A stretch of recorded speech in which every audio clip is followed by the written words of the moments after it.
Brigada al Día. Una mamá nos ha contado la difícil situación que está atravesando ahora con sus hijos. Ella en algún momento de su vida estaba consumiendo cleva y dejó justamente esta cleva por sus hijos. El caminar de la señora Marta nos llamó la atención. Estaba con 2 de sus 4 hijos. Su vida ha sido complicada, cuenta ella, desde sus 13 años, cuando tuvo que dejar su casa y vivir en la calle. Dormir en las calles, manejar a mi hijo, meter bajo la tarima, hacer dormir bajo la tarima a mis hijos, a mi hijo mayor, más que todo porque él ha vivido conmigo todo el proceso de calle, ha estado conmigo. Le ocultaba donde podía, venía la policía, me tenía que esconder encima de cartones, o sea, aquellos a mi hijo para que no me puedan quitar la defensoría. Ella inhalaba cleva, un momento muy difícil porque su hijo mayor la veía hacerlo, pero también él fue la fuerza para poder dejar ese extraño mundo que la mantenía, según dice, fuera de su dura realidad. Su papá de mi hijo mayor igual era de la misma situación calle, de mi hijo menor igual. He tenido 3 experiencias y lamentablemente en las 3 me ha ido mal. Tengo 5 hijos en total, uno tengo con mi mamá en Cochabamba y tengo 4 a mi lado. Hace 9 años que ha dejado el vicio. Lo hizo gracias a este pequeño, el hijo mayor, quien se pone triste al hablar de lo que quiere para sus hermanitos. Tengo que estudiar. No tengo que ser como uno de los chicos de la calle. Tengo que ayudar a mi mamá cuando no hay. Ahora a mis hermanitos igual les tengo que llevar por un buen camino. ¿Tú has trabajado, has salido a trabajar a las calles? Sí. ¿Qué hacías? A ver, contame. Limpiaba autos para ayudar a mi mamá. Cosa que yo no quiero que eso hagan mis hijos. Yo la verdad necesito con qué mantener a mis hijos. Debo de mi alquiler 3 meses, debo el kinder de mi hijo también. La señora Marta ha sufrido tanto en su vida, pero necesita un pequeño empujón para poder mostrar que es posible cambiar, que es posible volver a vivir. Ahora con el motor tan grande de la sociedad.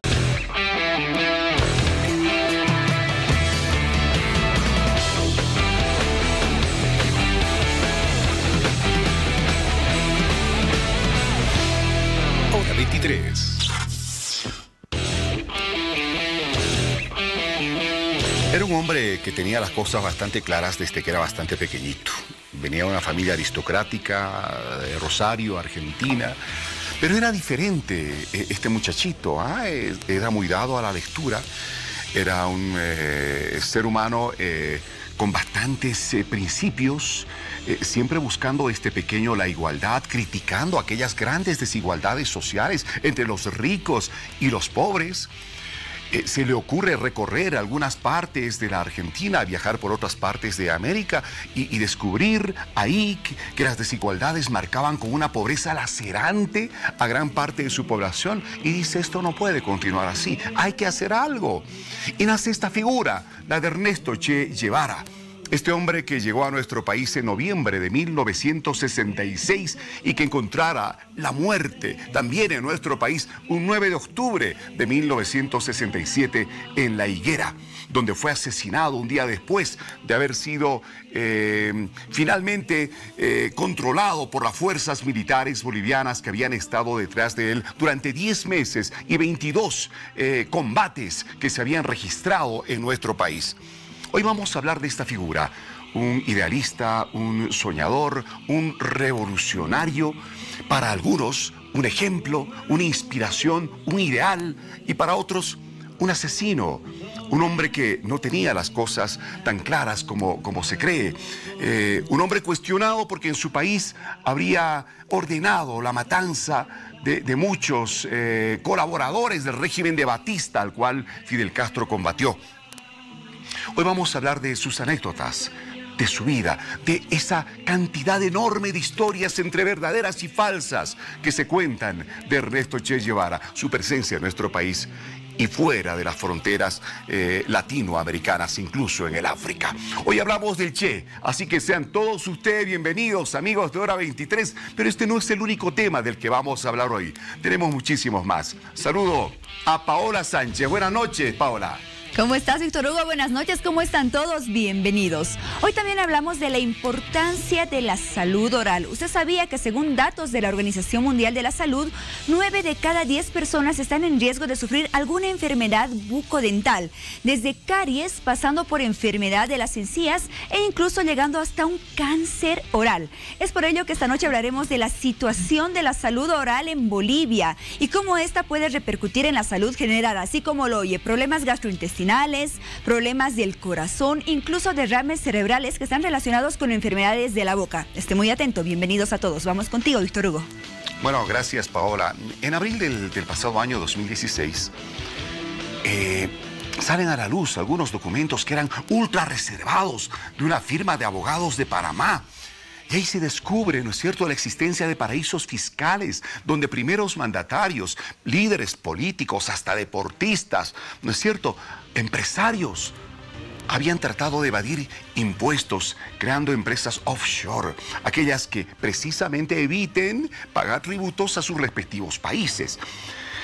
108 empresas en Bolivia, 122 personas han sido identificadas con este tipo de operaciones. Hoy vamos a hablar de esa comisión que durante todos estos meses ha ido trabajando en esta materia, que va a elevar su informe hasta este viernes o sábado. Así que están prácticamente redactando el documento final y hoy vamos a conocer parte de lo que ese documento dice. Otro de los temas que vamos a tratar en este Hora 23, pero claro, su participación a través de las redes sociales es muy importante. Saludo, por lo tanto, a Piti Garamendi. Buenas noches. ¿Cómo estás, Víctor Hugo? Buenas noches, amigos. Buenas noches, bienvenidos.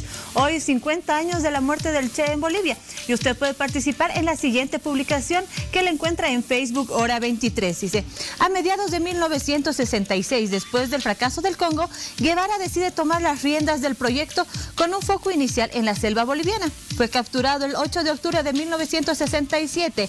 Al día siguiente fue fusilado por orden del presidente René Barrientos. Ernesto Guevara había librado y perdido su última batalla.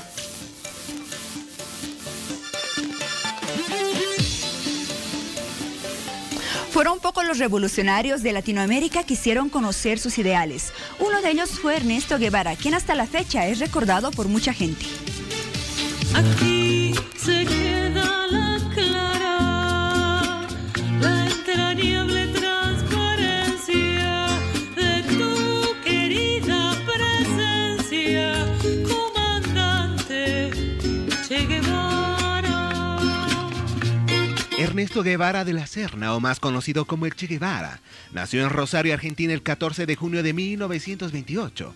Hijo de Ernesto Guevara y Celia de la Serna, estudió medicina y se inclinó más por las reivindicaciones sociales en Latinoamérica. Ganó gran popularidad en varios países como un gran revolucionario y también como un símbolo de la lucha armada contra el imperialismo. Este título se convirtió en su legado político por la influencia y participación en los movimientos revolucionarios del mundo. Sin embargo, de acuerdo a las pretensiones imperialistas de Estados Unidos, tomó del marxismo y del comunismo los elementos necesarios para construir una identidad propia, que tradujo en un movimiento fundamentado en la tesis de que no era necesario esperar a que las condiciones sociales produjeran una insurrección popular, sino que una pequeña guerrilla era suficiente para crear las condiciones y desencadenar el alzamiento. Por otro lado, la Guerra Civil Española lo puso en contacto con la realidad política y social del mundo, ya que después de recorrer las regiones más pobres de su país posibilitó a que él tome la decisión de inmiscuirse en las resurrecciones sociales a través de la guerrilla. Asimismo, el periodismo también formó parte de su vida, después de mostrar bastante interés por la literatura y la poesía. Por otro lado, en un viaje en 1955 a México, Guevara conoció a los hermanos Fidel y Raúl Castro y se enlistó como médico en la que sería la expedición Granma, que llevaría a un grupo de guerrilleros a luchar contra el régimen de Fulgencio Batista en Cuba. Con ellos se enfrentó a la dictadura cubana y al vencer, la revolución le otorgó la nacionalidad cubana, permitiéndole participar hasta 1965 en la organización del Estado cubano, promoviendo importantes reformas políticas y sociales. Pero su ideología de insurrección revolucionaria armada lo llevaron a diferentes países para poner en práctica sus corrientes políticas y sociales. Uno de esos lugares fue Bolivia, donde fue capturado y ejecutado de manera clandestina por orden de Estados Unidos, mientras impulsaba la instalación de focos guerrilleros en el país sudamericano el 9 de octubre de 1967. Asimismo, la muerte no fue suficiente para acabar con el respeto y la admiración por el líder revolucionario y su papel en la historia. Aún después de su fallecimiento, el Che y sus ideas continúan vivas en los movimientos que reclaman un cambio en las estructuras de poder. Asimismo, el avance de los gobiernos progresistas en América Latina muestran que el ejemplo de heroísmo y honestidad de este revolucionario ha llegado a los jóvenes, trabajadores y campesinos que luchan para lograr una sociedad más justa. Aquí se queda la Bueno, el rostro del Che Guevara estampado en una polera o en cualquier otro tipo de souvenirs es uno de los más apetecidos en diferentes partes del mundo. Se lo ve prácticamente en todo lado. Marca la dimensión de lo que representa este hombre, su ideal, su pensamiento, su manera de ver las cosas, su afán de buscar una justicia social, ¿no es cierto? Un ideal que definitivamente ha pasado por ya algunas generaciones. Hoy vamos a hablar de este mítico hombre que murió en nuestro país un 9 de octubre de 1967 y por el que en homenaje se está realizando un gran campamento que va a tener presencia de organizaciones, simpatizantes del Che en Valle Grande, Santa Cruz, entre el 5 y el 9 de octubre. Vamos a darles detalles de lo que va a ser aquel encuentro porque seguramente muchos de ustedes que simpatizan con el Che tendrán la inquietud de ir por lo menos un ratito a ese hermoso poblado de Valle Grande en Santa Cruz. Quiero presentarles a nuestros invitados esta noche aquí en Hora 23 para hablar de Che Guevara, su legado. Y quiero comenzar por quien está acá a mi izquierda. Es un gusto realmente tenerlo acá, a don Carlos Soria Galvarro, periodista, investigador de temas históricos y que nos va a seguramente plantear temas muy interesantes respecto del Che. Carlos, qué gusto tenerlo en Hora 23. Buenas noches. Buenas noches. Y quiero presentar acá a mi lado también a Víctor Vacaflores, es miembro del movimiento guevarista en nuestro país. Víctor, qué gusto. Gustazo, salud, buenas noches. Bienvenido. Y Héctor Udaeta, que está por este otro lado, coordinador del Comité 50 años del Che en Bolivia. Héctor, buenas noches. Buenas noches. Muy bien, a ver, el Che Guevara, tantas cosas que se dicen del Che Guevara, entre quienes simpatizan con él y quienes no. Definitivamente vivimos en estos 50 años después de su muerte, diariamente diferentes historias que se van tejiendo sobre él. Don Carlos Soria Galvarro, ¿cómo lo conocemos? ¿Qué es lo que ha quedado del Che en Bolivia? Bueno, la verdad es que hay que empezar diciendo que los acontecimientos del año 67, la presencia del Che en Bolivia, se tratan de un acontecimiento no exclusivamente boliviano, sino, por el contrario, un acontecimiento internacional que ocurre en territorio boliviano, pero con muchas conexiones con el contexto histórico. Hay que entender ese momento, sobre todo la tensión entre los dos bloques, capitalismo y socialismo, que tenía una expresión muy dura en el enfrentamiento que se daba en Vietnam. 100.000 efectivos militares ya habían desembarcado en Vietnam. Bueno, llegaron a 500.000 años después, pero estamos hablando del 66, 67, ya había 600.000 efectivos de tropa norteamericana en Vietnam. Y había un acoso sistemático, hostilidad hacia Cuba, y había además desembarcos como el del año 65 en la República Dominicana. Quiere decir una presencia muy prepotente del poder imperialista de los Estados Unidos. Entonces la acción del Che es una especie de respuesta a ese contexto desde Bolivia, pretendiendo una especie de rebelión continental contra esta situación. Que hayan fracasado en su intento no quiere decir que el acontecimiento sea menos importante, porque ha dejado muchas secuelas, muchos temas para el debate y sobre todo una personalidad descollante que se ha convertido en muchos casos en una especie de símbolo, para algunos casos inclusive con ciertos toques míticos, y que sin embargo ha trascendido al siglo XXI. No es un personaje que haya desaparecido, tiene todavía algo que dar para la sociedad actual, y eso explica que sea tan conocida su figura. Algunas veces, claro, solo como una imagen, pero detrás de esa imagen hay un contenido que hay que tratar de estudiar, y es lo que intentamos hacer desde el punto de vista histórico, rescatar el Che histórico y evitar un poco que se acentúen las señales más bien míticas que en algunos casos se presentan, ¿no? Ahora, muchos historiadores coinciden en que el peor error que cometió el Che Guevara en ese año 66, en que llega a Bolivia, en noviembre de ese año, fue elegir precisamente Bolivia. Y algunos se atreven, incluso hay una obra de teatro, ¿no es cierto?, de Freeman, si no me equivoco, voy a ver mi chanchullo, que lo tengo por acá. A ver, ¿dónde lo tengo? Aquí está, exactamente, de José Pablo Feynman, ¿no? Que trata de representar la última charla que tuvieron Fidel Castro y Ernesto Che Guevara cuando Che le dice: quiero irme a Bolivia. Y Fidel dice: oye, por favor, allá no están dadas las condiciones. Y ya la historia después con todas las cosas que se dicen, diría, sí, el Che se equivocó. Bolivia no era el país a donde debía llegar para continuar con esta inquietud revolucionaria, porque veníamos de una reforma agraria en que el campesino tenía su parcela. Y en la obra de teatro esta dice Fidel, oye, pero allá, ¿con quiénes te vas a encontrar? A ellos no les va a interesar ser parte de una revolución, porque ya tienen su espacio que cuidar.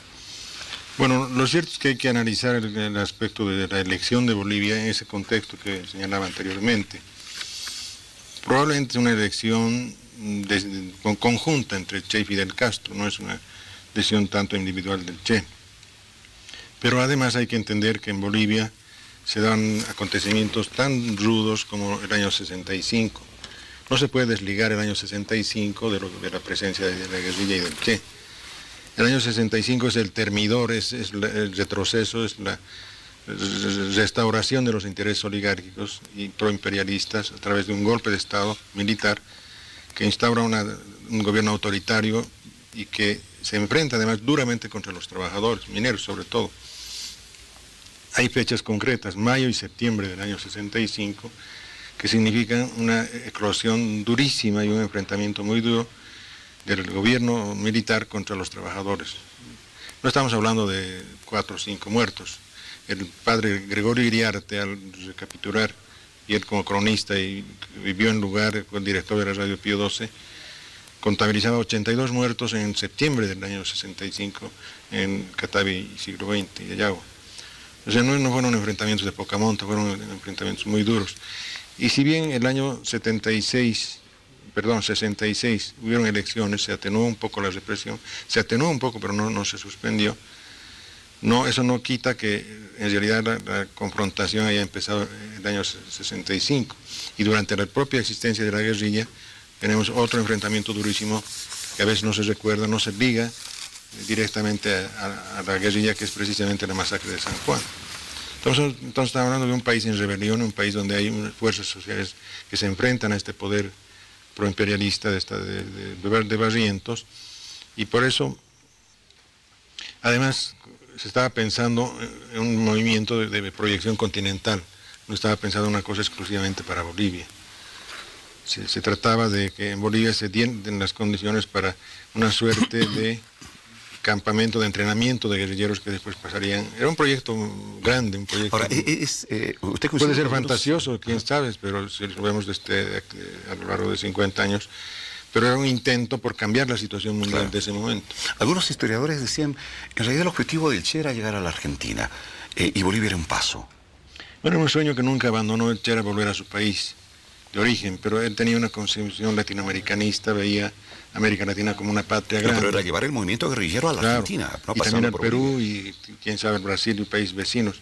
Quizá la situación geoestratégica de Bolivia al centro del continente haya sido un factor que decidió por elegir Bolivia. Pero no se trataba solamente de tomar el poder en Bolivia, sino de desencadenar un movimiento de rebelión continental. Víctor Vacaflores, o Vaco, como se lo conoce más, ¿qué planteaba Ernesto Che Guevara? O sea, ¿cuál era su ideal? ¿Cuál era su objetivo? ¿Qué es lo que más le motivó al Che Guevara a, pues bueno, salir como todo un revolucionario y tratar de llevar la justicia social a las diferentes partes del mundo?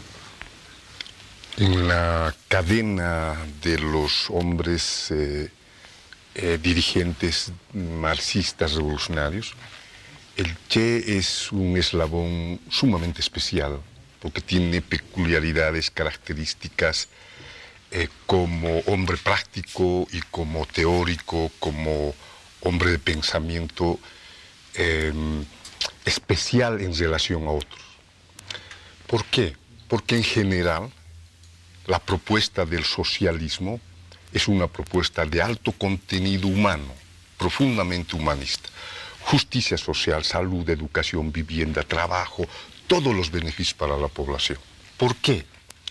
Porque las sociedades capitalistas concentran su atención en el capital, en la empresa y descuidan, mira tú, a quienes realmente generan la riqueza. El capitalismo es una sociedad donde el que más trabaja es el que menos tiene, donde el que más produce es el que es el más pobre. Entonces, el socialismo en general propone cambios, transformaciones. Pero el Che tiene peculiaridades especiales en el marco de ese socialismo que plantea que la producción, beneficios materiales para la población, ese es un objetivo, por supuesto, lo dice en un párrafo, que no le interesa si este bienestar material no transforma al ser humano. Hay que construir otro tipo de persona, otro tipo de hombre, de mujer, de ser humano, sensible, solidario, dispuesto al sacrificio por los demás, por la colectividad, etc. Es decir, el proceso de la transformación de mejores condiciones de vida tiene que transformar también al ser humano. Y si no transforma al ser humano, es decir, valdría, poco sentido tendría. Es este uno de sus núcleos que no solo lo plantea en la teoría, sino vive, practica eso. Y en la teoría entra en callejones sumamente complejos de temas de presupuesto, temas de valoración, temas de relaciones internacionales, tema de la importancia de la centralidad, por eso que en algún caso estudia lo que comúnmente se llama programación lineal, derivadas, integrales, trigonometría, etc., para entender, estamos hablando de un médico. Él entiende que el proceso de la evolución de la humanidad debería ir hacia el socialismo, pero este es un acto consciente de todos los días para pulir al ser humano, para ser otro tipo de persona que contribuye a la humanidad. Este rasgo y otros que tiene el Che no se encuentran en otros líderes de la izquierda, de los movimientos revolucionarios, etc. Y creo que es este elemento que podríamos uno por uno desnudar sus propuestas, que han hecho del Che este mito. Probablemente el Che es uno de los personajes de la historia al que han intentado estigmatizar, atacar, desprestigiar y no han podido. Uno de esos elementos lo has señalado tú. Tenía discusiones con Fidel, era contradictorio, nada por el estilo. Que Fidel lo abandonó. Que Fidel lo abandonó, que tuvo relaciones medio extrañas con determinadas mujeres, hasta con Tania, que era un loco, que no sé qué. Y mira, hoy la historia, incluso los que están en el lado de la honestidad intelectual, hoy dicen, el Che es un hombre extraordinario, a lo máximo que algunos dicen, sí, pero estaba equivocado, dice, ¿no? Entonces, hablar del Che es eso, hablar de la superación humana, hablar de un ideal, de una utopía, de lo que sí yo creo, sí o sí el ser humano se va a plantear mañana, pasado, si es que queremos construir un mundo mejor. Héctor, como coordinador del Comité 50 años de Che en Bolivia, se están realizando muchas actividades en este mes de octubre, que ya lo tenemos prácticamente encima. Destácanos algunas de ellas. Sí, bueno, soy parte de la coordinación. Cuidado que luego me jalen de las orejas al salir. Ok, lo vamos a manejar así. No, tranquilo. Sí, lo que se está haciendo es una serie de actividades y de hecho se ha estado realizando durante todo lo largo del año, tratando de aprovechar las fechas más conmemorativas que teníamos, tanto el inicio de los combates, incluso desde el año pasado, desde la llegada que significaba, ¿no?, en noviembre del Che, y se han estado realizando una serie de actos y actividades en todo el país, ¿no? Ahora, claro, ya estamos al borde de los actos centrales que van a empezar desde el 5 de octubre y van a decantar el día 9. ¿No? Entre esos días lo que vamos a tener es un encuentro fundamentalmente político, pero en esta característica de un socialismo más humano, una visión guevarista sobre las cosas, es que también se va a juntar actividades culturales, ¿no?, musicales. Vamos a tener la presencia de veladas culturales durante todos esos días en Valle Grande. Va a haber presentación de libros, ¿no?, que van a compartir junto con cine. y al mismo tiempo se tiene planificado, por ejemplo, el desarrollo de actividades académicas en el marco de lo que va a ser debates con el pensamiento guevarista, donde van a estar algunos intelectuales de la teoría revolucionaria, no necesariamente guevarista, pero sí de izquierda, ¿no? de América Latina, muy fuertes, y ahí vamos a contar con la presencia de grandes personalidades que habitualmente no se pueden concentrar, y tampoco necesariamente visitan el país, ¿no? Y todo esto para ir cerrando el día 8 con una actividad en La Higuera y el día 9 con un gran encuentro donde incluso se está convocando a todos a todas las organizaciones sociales del país a hacer un gran encuentro, ¿no? Y compartir junto con autoridades internacionales que también se van a dar cita junto con el presidente, ¿no? Pero me imagino que va a ser un evento bastante grande, quizá el más grande que se haya registrado hasta ahora en el país por estos 50 años. Es difícil que terminemos ahorita midiendo, porque realmente no tenemos una conciencia de cuánta gente va a venir, ¿no? Y realmente lo que estamos haciendo es esperar con el mejor ánimo a toda la población internacional que se venga. Sabemos que están viniendo buses enteros, ¿no? Incluso por organizaciones. Claro, son 50 años. 50 años, sí. Exacto. Efectivamente. Y también algunas de las organizaciones nacionales se han plantado en esos mismos términos, ¿no? En venir en grandes proporciones de gente, ¿no? ¿Qué año fue que se encontraron los restos del Che? En Valle Grande, el 87 fue, ¿verdad? 95. El 97. 97. No, fue el 97. Claro, me tocó estar como periodista en Valle Grande. Yo estuve durante varios días junto con los cubanos que estaban ahí trabajando, González, ¿se acuerdan de González? ¿No? Y claro, hasta tengo mis piedritas del lugar donde se encontraron los restos del Che en casa. Bueno, obviamente, el Che despierta emociones, despierta una serie de sensaciones. Yo quiero que usted me ayude, don Carlos Soria Galvarro, como periodista historiador que es, a entender un poquito qué pasó realmente con la muerte del Che Guevara ese 9 de octubre de 1967 en La Higuera, ¿no es cierto? Yo, entre algunas cositas que encontré, ¿no es cierto? Me encontré con Papi 600. ¿Escuchó de Papi 600? No, aproximadamente a las 10 de la mañana del 9 de octubre, Félix Rodríguez recibió el siguiente mensaje enviado por el alto mando del ejército boliviano. Papi 600, nada de prisioneros. Papi significaba Che Guevara y 600 que debía morir. Se acababa de dictar la sentencia para él. ¿Ha ocurrido realmente así? Antes de hablar de lo que planteas, Víctor Hugo, quisiera reforzar una idea que planteó nuestro colega aquí. Es un acontecimiento que ha motivado a muchísima gente, sobre todo colectivos de jóvenes en todos los niveles y en muchos países. Pero también ha motivado de una manera muy especial a la población de Valle Grande. Entonces, durante el evento, que va a ser 4 o 5 días, también los vallegrandinos van a participar de una manera muy activa, con una feria de productos gastronómicos y también artesanales. O sea, varios municipios de la región están involucrados en esta actividad. Y una segunda cosa que quisiera destacar es que en estas conmemoraciones se ha resaltado también con mucha fuerza la participación boliviana, porque la guerrilla mayoritariamente estaba compuesta por bolivianos, eso no siempre se recalca, y además por un grupo importante de trabajadores mineros, que justamente es el reflejo de lo que pasó en el país en el año 65. Entonces, en estas actividades conmemorativas que han habido a lo largo del año, por ejemplo, en el Ayagua siglo XX se ha hecho una gran concentración para el día de la masacre de San Juan. La masacre de San Juan, que solo tomando en cuenta ese hecho concreto de lo que ocurrió al amanecer del 24 de junio de ese año, San Juan, 26 muertos, ¿no es cierto? Más que cualquiera de los combates que hubo en todo el curso de la guerrilla.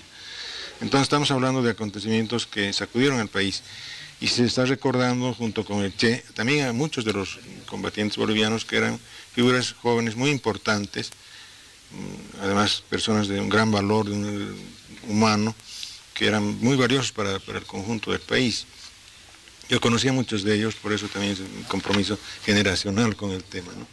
Pero respecto a la muerte del Che, lo que hay que decir primero es que evidentemente él fue capturado el 8 en la quebrada del Churo con una herida leve en la pierna derecha, que le permitía inclusive caminar con apoyo, pero caminar sin necesidad de mayores sin mayores dificultades.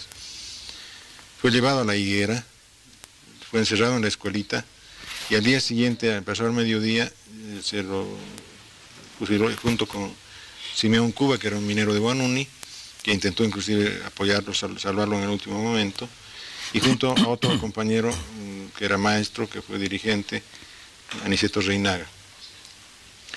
Ahora, las primeras versiones que dieron las autoridades militares es que se había muerto en combate, pero hicieron de tan mala manera su montaje que se cayó casi inmediatamente. Todo el mundo empezó a dudar porque una serie de contradicciones y malos entendidos entre los propios militares no fueron capaces de montar una mentira bien hecha. Esa mentira se cayó muy pronto y además, por ejemplo, la frase que tú recordabas, en realidad es un personaje de la CIA, que es Félix Rodríguez, el que cuenta esta historia, en un libro que ha publicado y se ha hecho mucho autobombo. El general Gary Prado Salmón lo califica de un mercenario fantasioso a este hombre. Es el propio general Gary Prado lo descalifica a este hombre porque él se atribuye a haber recibido la orden y haber transmitido la orden. Posiblemente por los aparatos más modernos que tenía la gente de la CIA haya llegado la orden, pero no solamente llegó por esa vía, llegó por todas las vías tradicionales de la cadena de mando de las Fuerzas Armadas.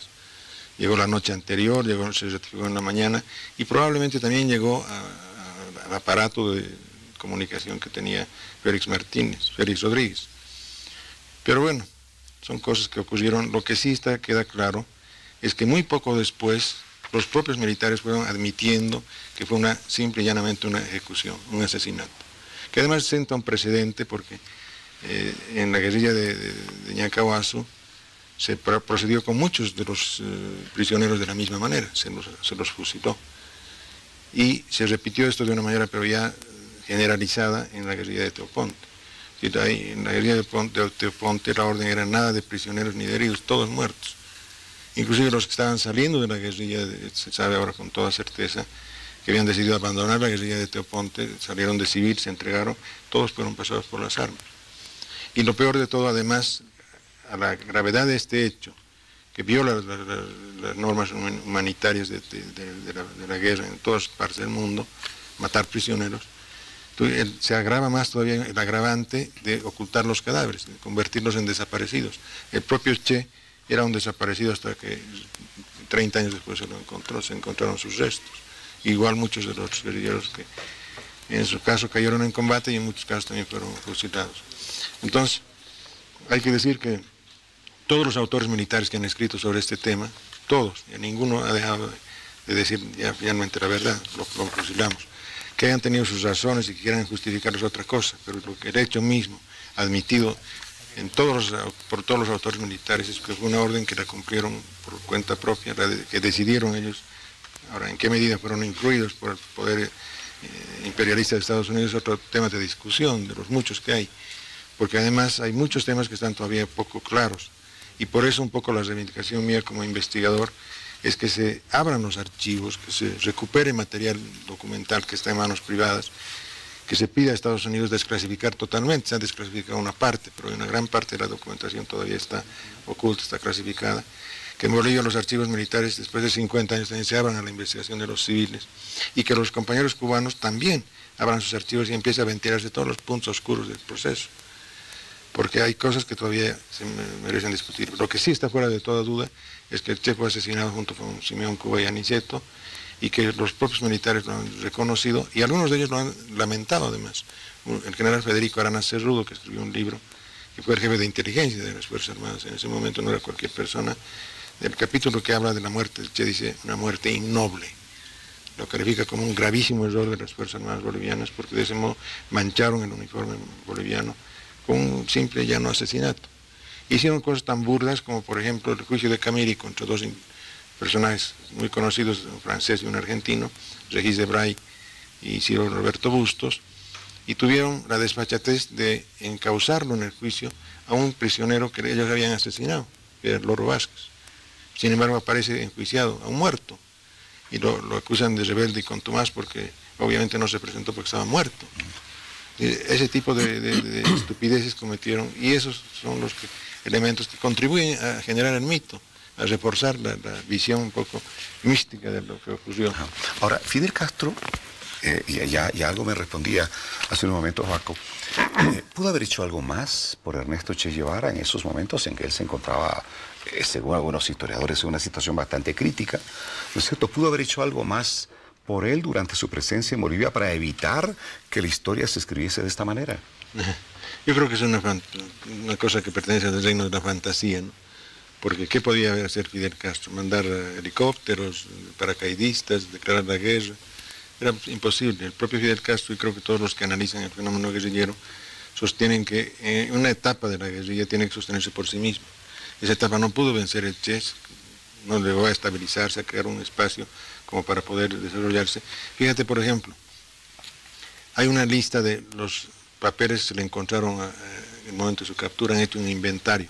Son más de 108 rubros. Y la mayoría papeles, cartas, mapas, apuntes, su propio diario, etc. El Che era una especie de archivo andante, ¿no? Porque no tenía un espacio, pero no tenía un espacio donde funcionar, porque no logró una fase de estabilización la guerrilla. Bueno, pudo haber sido otra la historia si es el objetivo de estabilizarse, tener un cierto territorio más o menos ganado para establecerse, se hubiera producido, pero no se produjo.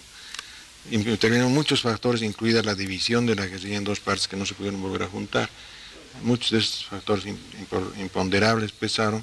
¿División por qué dentro de la guerrilla? La guerrilla se separó de la retaguardia para acercar a Muyupampa la posibilidad de que salgan de la guerrilla dos visitantes que eran justamente el francés y el argentino, Regis Debray y Ciro Roberto Bustos. Entonces, para poder acercarse a Muyupampa, en la zona del sur de Ñacahuazo, dejaron a la retaguardia y después no se pudieron volver a juntar. Por la acción del ejército también, que ocupó la zona y no se pudieron juntar. Y durante varios meses estuvieron buscándose ambos grupos. Y por eso mismo no pudieron establecerse como ellos pensaban un tiempo largo, para poder echar algunas raíces, reclutar también y conseguir de nuevo contactar con la ciudad.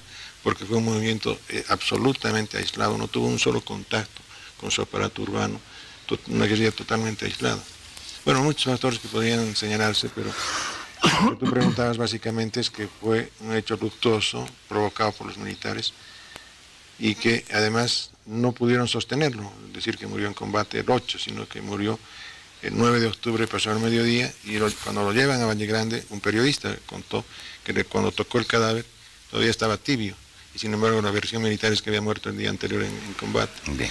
Por una serie de factores esa mentira se fue cayendo, y ahora ya nadie la sostiene, nadie, ni el propio Gary Prado. No, hablaba de Muyupampa y hace algunos días nos llegaban correos precisamente de Muyupampa a través de las redes sociales. Departamento de Chuquisaca, Muyupampa, claro. Frontera entre el departamento de Chuquisaca y Santa Cruz. Hasta allá llegó la guerrilla. Hay algo que ni siquiera los mayores detractores del Che Guevara niegan, que es el concepto ético que tenía este hombre, ¿no? El cómo manejaba las cosas, hasta en su vida personal. Y algunas de las anécdotas respecto de Ernesto Che Guevara dicen, por ejemplo, una, cuando su padre, en su primera visita a Cuba, le pidió un auto para recorrer la isla, el Che se negó rotundamente, porque la revolución no estaba en condiciones de gastar nafta en turismo de familiares. Lo otro, cuando asumió el cargo de ministro de Industria, sabiendo de sus escasos conocimientos de economía, le dijo a su equipo de colaboradores, nosotros podemos meter la pata, pero no la mano en la lata. Y esa frase es usada con muchísima frecuencia dentro de la política.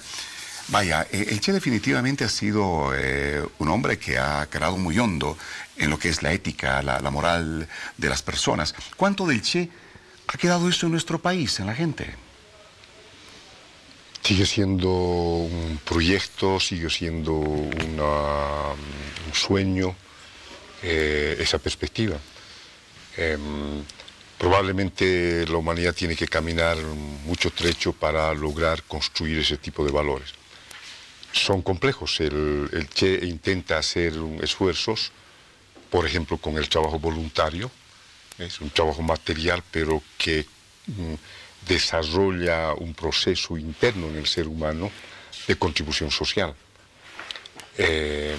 Lo señalaba anteriormente, el Che tiene precisamente estas características que hacen un hombre extraordinario y un ejemplo. Hay muchísimas anécdotas del Che y esfuerzos. En el plano ético del comportamiento, de la lucha contra la burocracia, contra el burocratismo, de su relación. Una de las lecturas que me impresionó muy joven era una anécdota parecida con la esposa, que le pedía el auto, le decía ayúdame con el auto porque estoy en el mercado. Y dijo, no, el auto es del Estado, tú tienes que ir en guagua, como todo el mundo. O sea, una cosa muy sencilla. Entonces el Che tenía una claridad en la ética, pero que era parte, este es el problema, Víctor Hugo, era parte de la construcción del socialismo. No eran dos cosas. Es decir, no era el Che un hombre sensible que un día se despertó y se desarrolló su sensibilidad. Era así. Un libro y claro, cambió de... No, claro, no era así porque estaba planteando la transformación material, espiritual, histórica de la sociedad.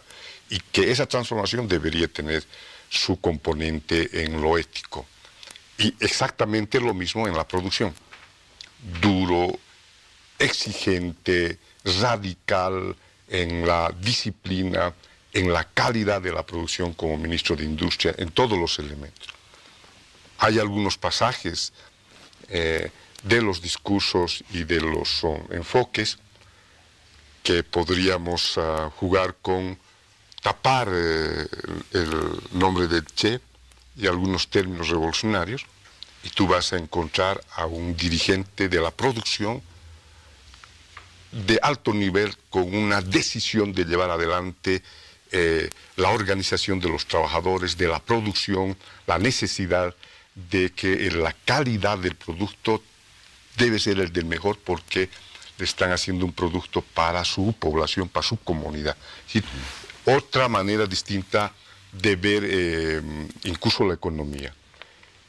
A mucha gente. Quizá y casa eso que algunos historiadores advierten sobre alguna diferencia que existía entre el Che y Fidel Castro por el tema de la estrecha relación que le interesaba mucho a Fidel Castro tener con la Unión Soviética. Pero por el otro lado estaba un Che que no le agradaba mucho aquello, no porque se sentía en un carácter casi de dependencia y él no le gustaba nada de aquello.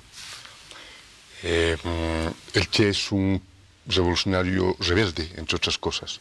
Es decir, hace sus observaciones a la Unión Soviética. Cuando hace los apuntes leyendo el manual de economía política de la Luz, famoso, en su época, ¿quién podría atreverse a criticar el manual? Y lo hace él. Y hay términos sumamente duros a los rusos, en términos de concepción ideológica. Pero lo más serio, la predicción de que Rusia va a volver al capitalismo. ¿Quién se animaba a decir eso en esa época? Y lo dijo el Che. Lo que pasa es que el socialismo estaba atormentado, intentando competir con Estados Unidos, había concentrado su riqueza en el aparato militar y no estaba construyendo colectividad, subjetividad, conciencia, que es el tema central en el Che. Uno podría decir en la triada en el Che es productividad, mayor producción y conciencia. Y cuando discute la teoría del valor, él incorpora el trabajo voluntario y la conciencia. ¿Cómo es eso? Para los economistas, ¿no? Para los primeros economistas se comenzaron a reír. ¿Cómo es eso de que la subjetividad y el trabajo voluntario? Estamos hablando de economía, decían ellos, ¿no? Hoy día podemos entender de qué estaba hablando el Che. Es decir, de una combinación extraordinaria, altamente creativo y creador. Bueno, yo quiero invitarles a ver una nota que ha trabajado nuestro periodista de Hora 23 con otra parte de lo que representa ese episodio histórico en nuestro país, ¿no? La parte de los familiares, de los soldados, de los militares que han estado enfrentando a la guerrilla entre 1966 y 1967. Vamos a verla. A pocos días de cumplirse los 50 años del enfrentamiento de soldados bolivianos contra la guerrilla comandada y formada por Che Guevara en 1966, es que personas afiliadas a la Confederación Nacional de Beneméritos de Ñancahuazú recuerdan aquellos momentos en el campo de batalla. Pero acá usted no sabe qué rato va a morir porque usted está yendo. De repente se escucha los gritos, el dolor de la emboscada, los tiros, en fin, cosas así que han pasado. A 50 años nos sentimos orgullosos porque nosotros hemos demostrado en forma real nuestro sentimiento cívico-patriótico con Bolivia. Inclusive el Che en sus escritos rinde homenaje cuando dice: ¿cómo nos persiguen? No les importa la muerte. Son tan duros, tan valientes. Jamás pensé que fueran así. Esas palabras reflejan el valor del soldado boliviano. Sin embargo, la incertidumbre al toparse contra una guerrilla que tenía ya estudiado el campo donde se perpetuaría el cruce de balas, hicieron que el enfrentamiento armado de aquel entonces se torne mucho más difícil. Hambrientos, totalmente, realmente desgastados. Nos provisionamos de todo lo necesario y nuevamente hemos sido conducidos a las montañas. Esta vez ya a combatir. Pero lamentablemente, usted sabe que una guerra internacional hay que ir frente a frente. Pero lamentablemente en las guerrillas no es así, porque el guerrillero aparece donde sea. Por otra parte, la creación de la Confederación Nacional de Beneméritos de Ñancahuazú aún conserva el objetivo claro de dar a conocer la historia y los antecedentes de dicho enfrentamiento. Agrupa a todos los que hemos acudido, tenemos bajo reglamento. Nuestra institución es sin fines de lucro, es de más cívico, patriótico y de solidaridad. Nosotros respetamos el pensamiento político de todos los compatriotas bolivianas y bolivianos. Sin embargo, el pedido es uno y claro de la Confederación, que es mayor reconocimiento. Pero nuestra ley no ha sido, digamos, reglamentada. Cada ley siempre es reglamentado. Debido a que ya nosotros conocemos la coyuntura política, quizás no permita, pero consideramos que nuestras autoridades tienen que tener esa ética del civismo para con los que son beneméritos de la campaña contraguerrillera de Ñancahuazú.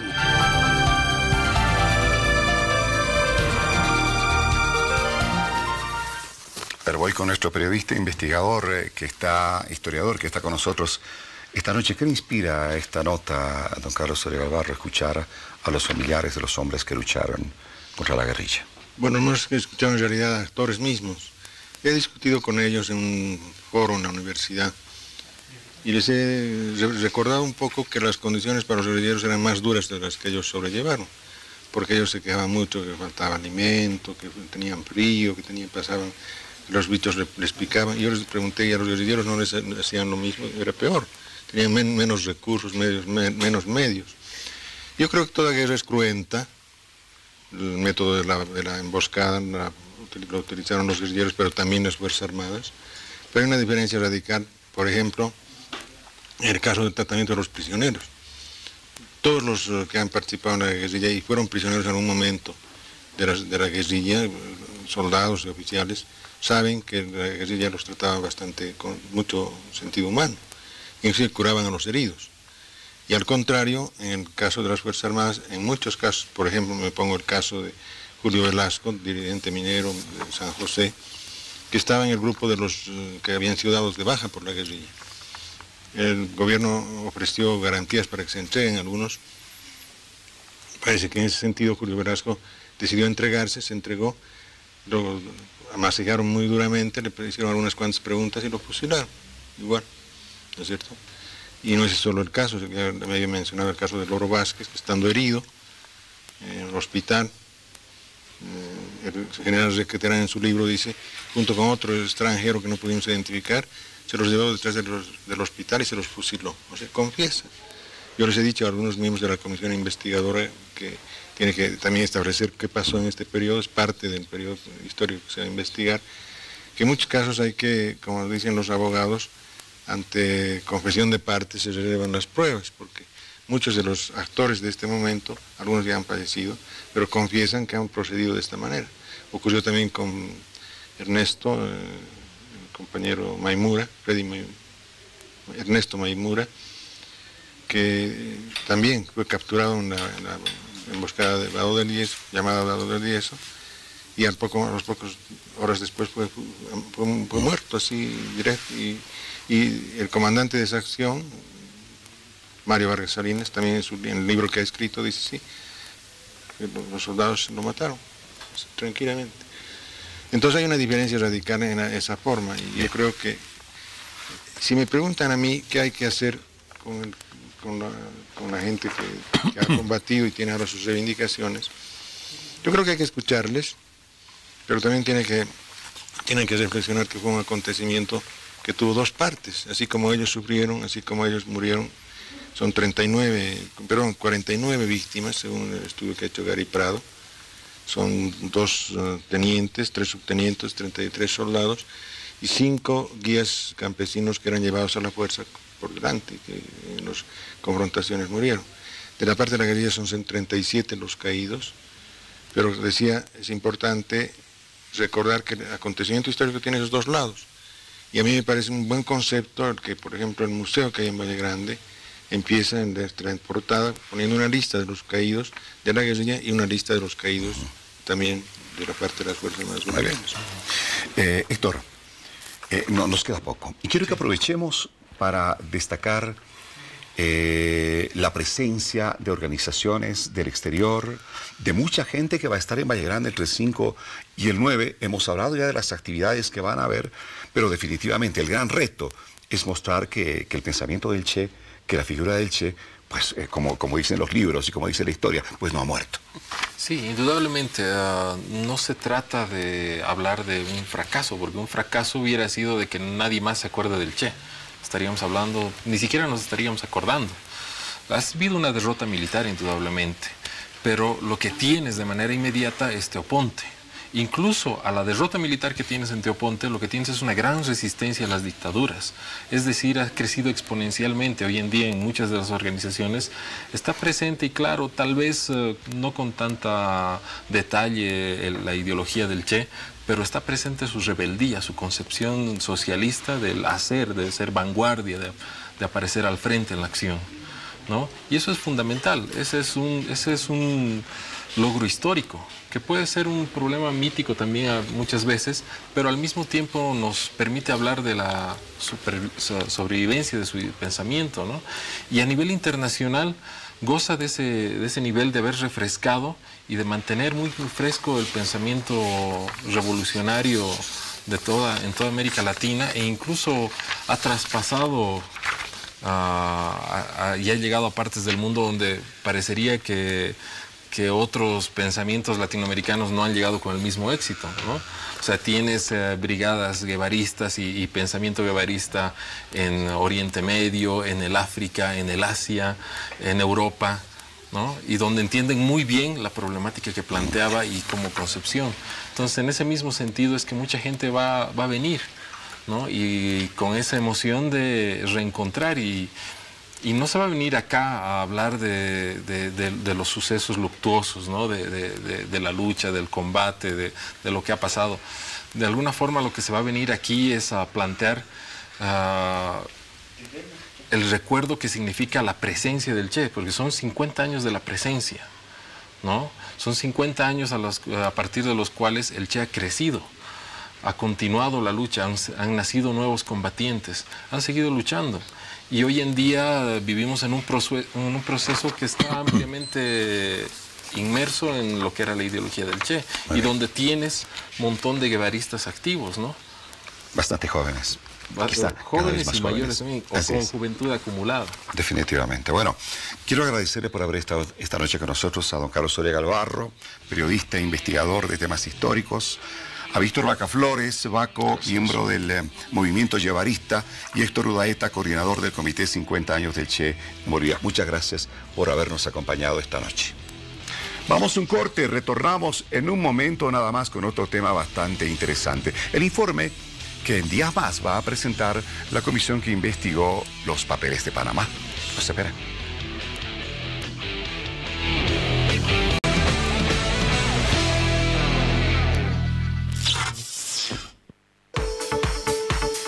Marcelo Ruiz, especialistas en cambios de look, con paquetes para novias y quinceañeras, tratamientos faciales y corporales, con descuentos del 30%. Reservas 242-3422 y 796-13518. Bueno, a ver, en abril del año pasado, 2016, saltaba el escándalo.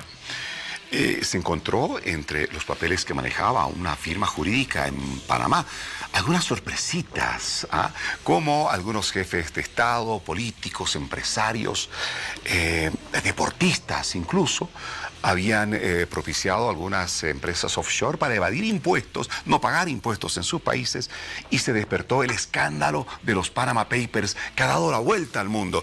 Y en nuestro país, está claro, se ha detectado que ha habido empresas, ha habido personas que han estado en esa corriente y pasaron a ser investigadas. Se conformó la Comisión Mixta de los Panama Papers en Bolivia, que en estos días, este próximo sábado, va a presentar su informe final, un trabajo que dirá quiénes finalmente terminan siendo los observados y a dónde tendrán que ir con los respectivos procesos a los que tendrán que enfrentar.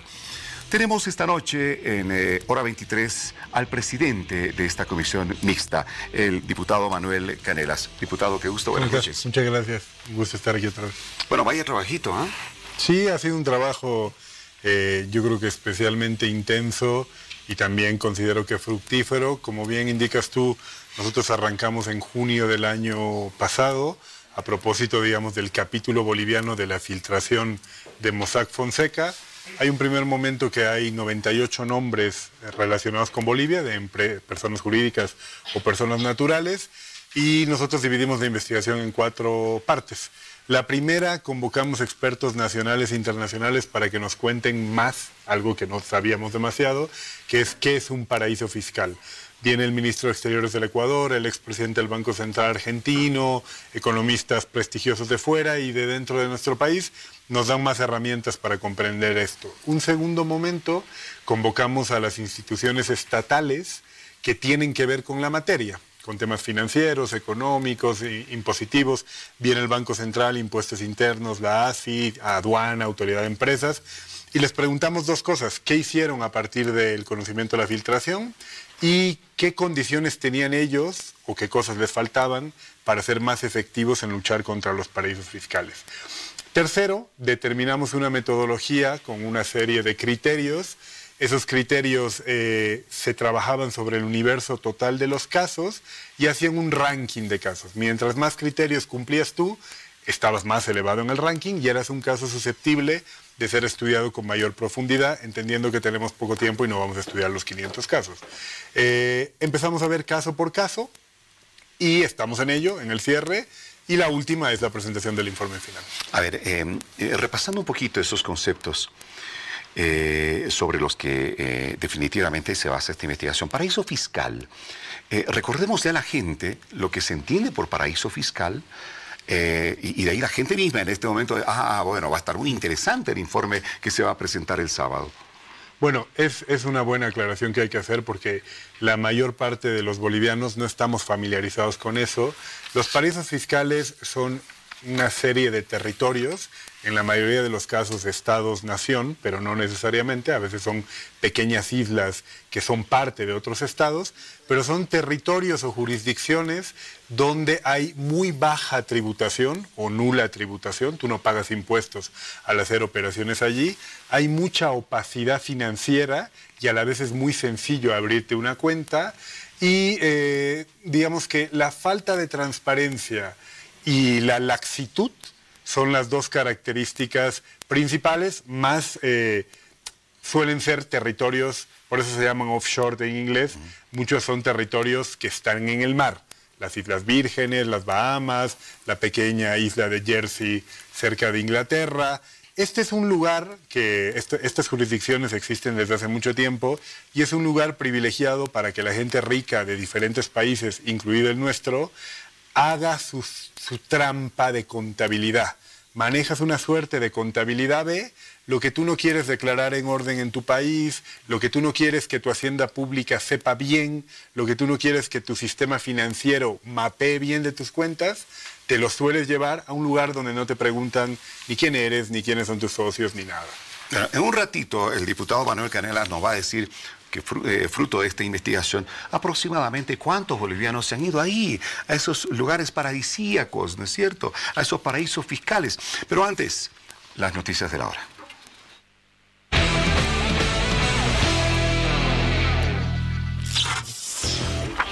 Este miércoles, la presidenta de la Cámara de Diputados, Gabriela Montaño, aseguró que el nuevo tipo penal de mala práctica profesional no va a afectar de ninguna manera la actividad periodística en nuestro país.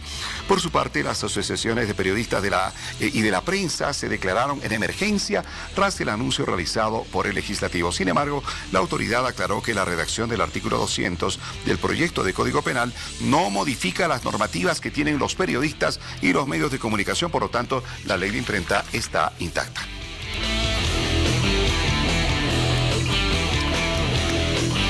En las últimas horas, autoridades procedieron a la aprehensión de José Omonte Rossi, miembro de la familia que supuestamente esclavizó a la ciudadana Tomasita Machaca durante 38 años en una vivienda de la zona de Caracoto de la ciudad de La Paz. La imputación contra Omonte Rossi es por los delitos de trata de personas, amenazas y lesiones graves o leves en el grado de complicidad. Asimismo, la Fiscalía informó que habría solicitado a la autoridad jurisdiccional que se encarcele al imputado con detención preventiva, puesto que existen suficientes elementos de convicción en su contra.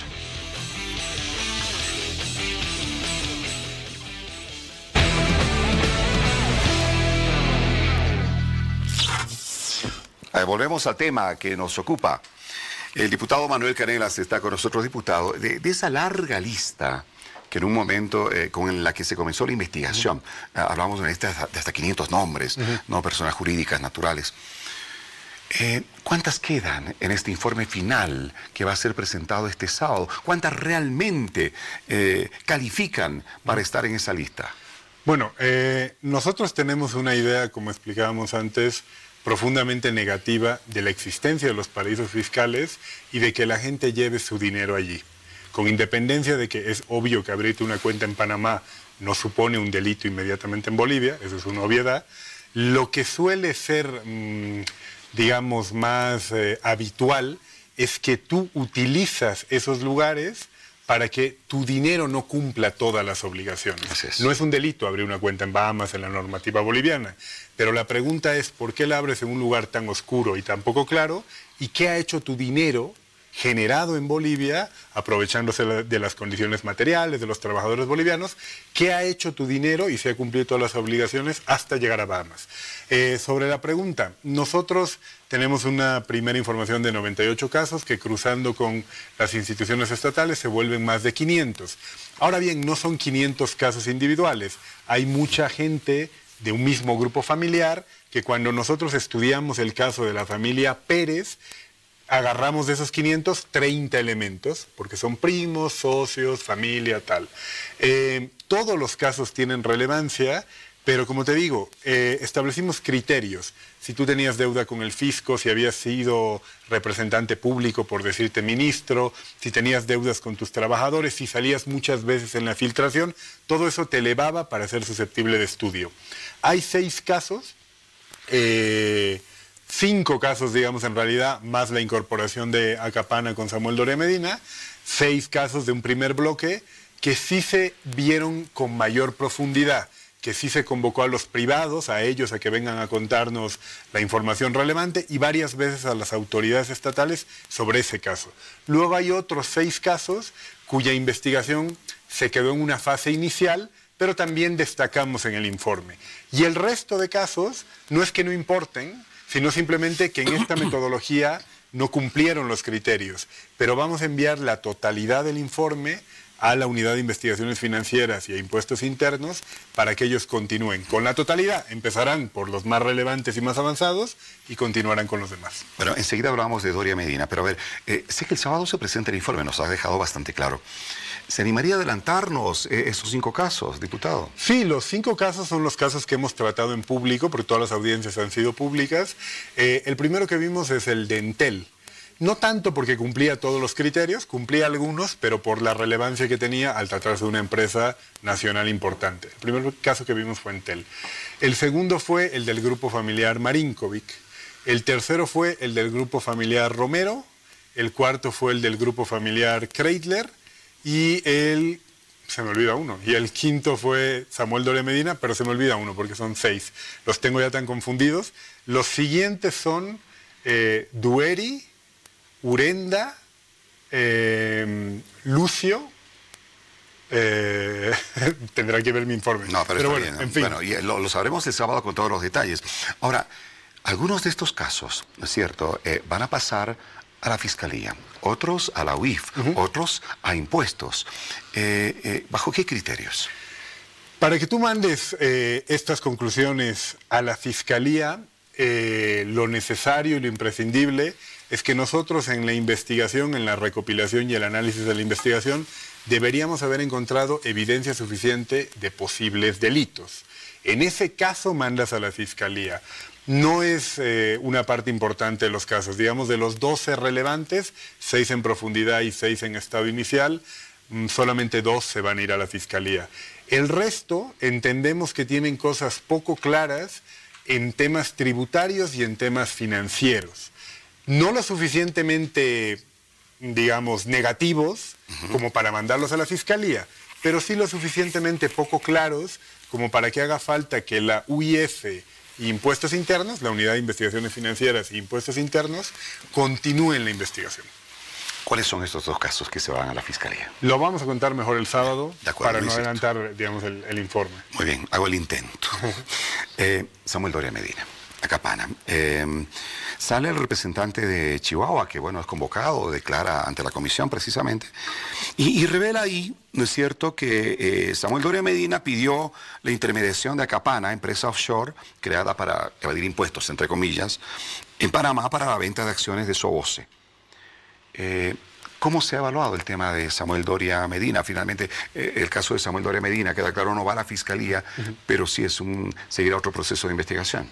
Sí, en sencillo hay 2 versiones sobre este tema. La versión de Samuel Doria Medina o del grupo familiar Doria Medina, porque son las hermanas de Doria Medina quienes abren la empresa Acapana en Panamá.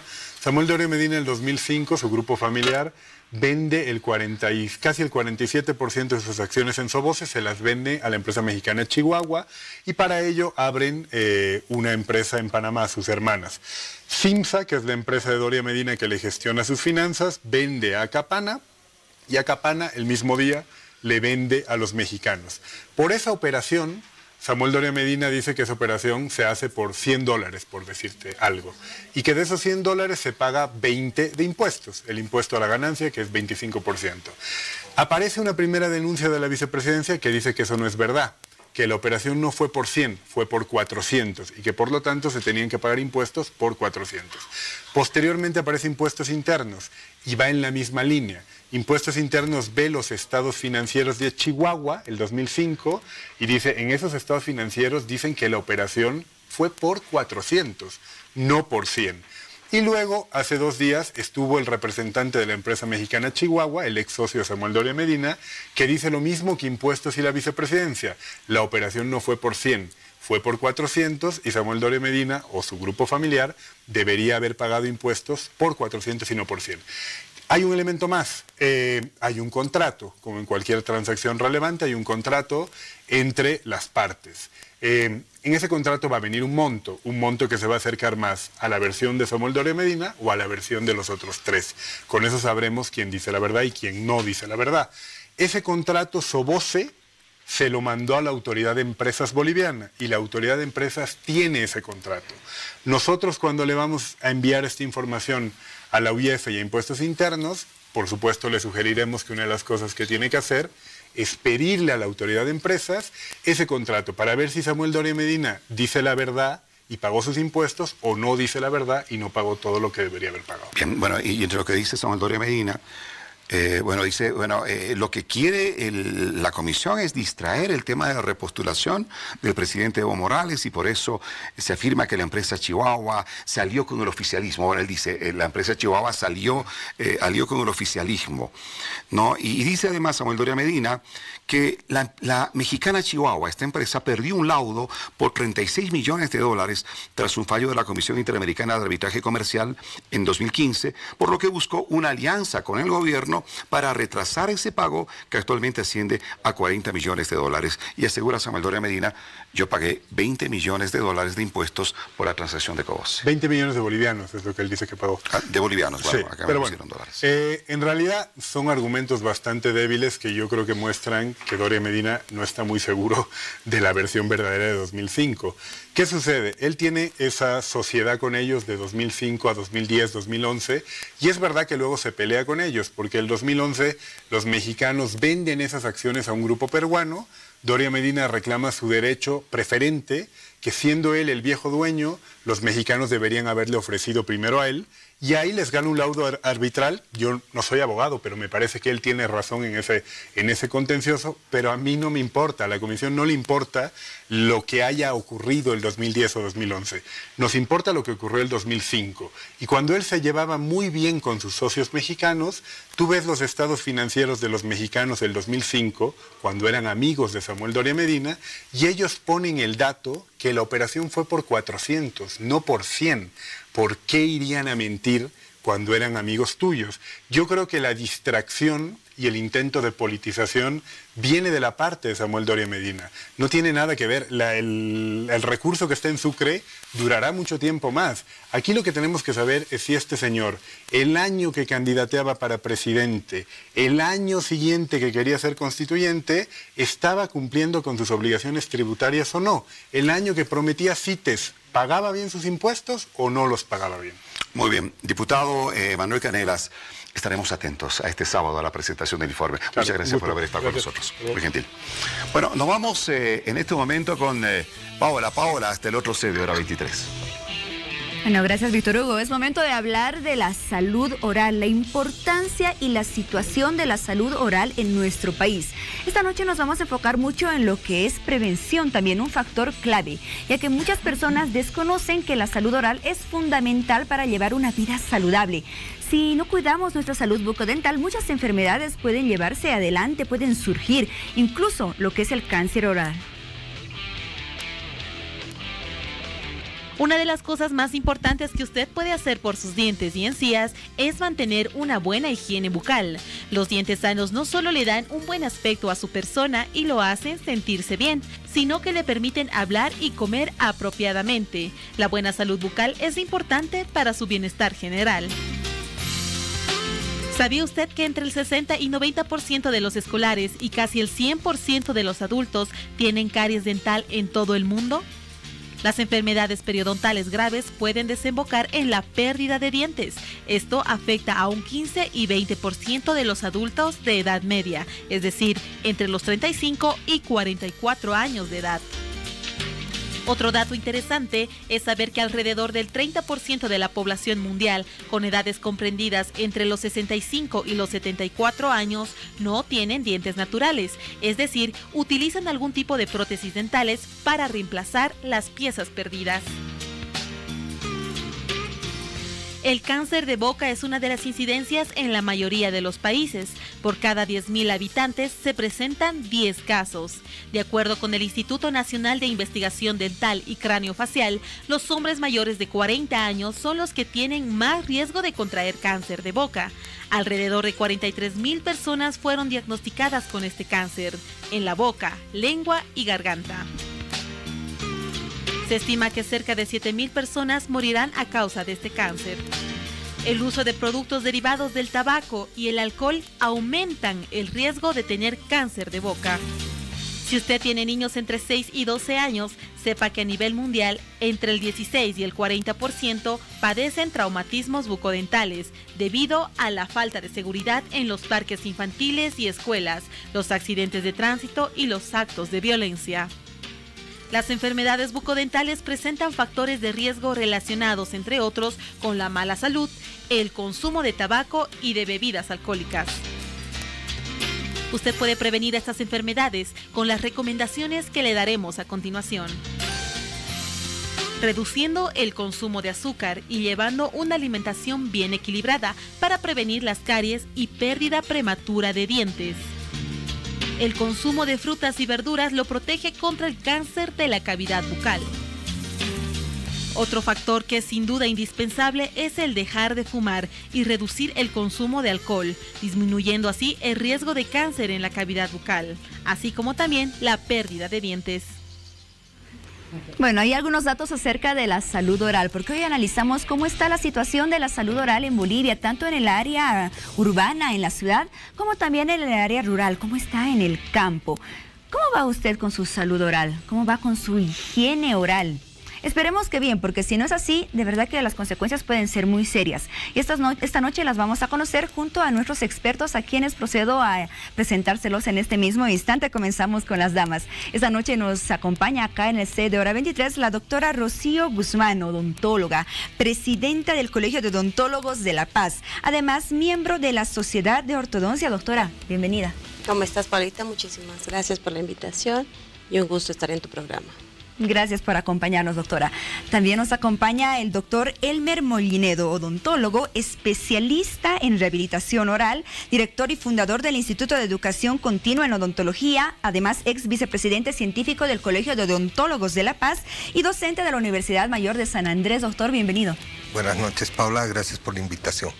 Bueno, ya veíamos ahí algunos datos en nuestra producción acerca de cómo está la salud oral, las enfermedades que se pueden presentar, las consecuencias también. Y existen algunas cifras alarmantes a nivel mundial, como por ejemplo de los 32 dientes que tenemos las personas, existe un promedio de que aproximadamente 6 dientes tendrían caries en las personas, como un promedio en general a nivel mundial. Hablamos acerca de que en países desarrollados el 60, el 90% de los niños tienen problemas dentales, y esto nos hace pensar en que probablemente no hay la suficiente conciencia respecto a la importancia de la salud oral, de la salud bucodental por parte de los adultos, que son quienes transmiten los mensajes a los más pequeños. ¿Cómo está la situación de la salud oral desde su punto de vista, doctor Mollinedo? Bien, yo tengo entendido que algunas estadísticas y parámetros en nuestro país indican una situación que hace más de 15 o 20 años no ha cambiado sustancialmente. Y dice que cerca del 98% de la población más pobre está afectada por el problema de la caries esencialmente. Sin embargo de ello, yo quisiera mencionar que la odontología es una profesión que abarca muchas disciplinas, y que no es solamente la caries el mayor problema con el cual la profesión se tiene que enfrentar. Desde mi punto de vista es un tema que debe ser abordado de forma integral, porque tiene que tomarse en cuenta la actividad privada, la actividad pública, y por supuesto tienen que rediseñarse las currículas universitarias para generar un perfil profesional que esté adecuado hoy día a la solución de los casos más prevalentes en nuestro medio.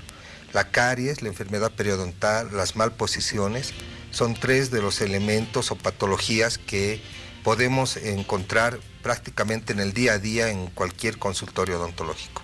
Bueno, y en minutos más vamos a hablar, doctor Mollinedo, acerca justamente de estas enfermedades bucodentales que son las más prevalentes y qué posibilidad existe de revertirlas, qué tratamientos, los síntomas que una persona puede detectar ante estas enfermedades. Respecto a la prevención, doctora Guzmán, ¿cómo se trabaja desde el Colegio de Odontólogos en la prevención de la salud oral, en la educación y en crear conciencia también en la población para poder reducir el índice de todas esas enfermedades que nos nombraba el doctor Mollinedo? Definitivamente, Paola, la prevención es el primer camino a tratar de minimizar los datos estadísticos que nos dan. El Ministerio de Salud manifiesta un 98% de la población boliviana presenta caries. Esta enfermedad es la primera enfermedad dentro de lo que es la salud oral. Los datos de salud pública nos indican caries, problemas periodontales, maloclusiones. En ese orden, la prevalencia se manifiestan de esas enfermedades. Tanto la prevención como la atención oportuna, inmediata, precoz de estas enfermedades que se producen son muy importantes. Ahora, este trabajo de prevención no solamente se logra desde el enfoque profesional.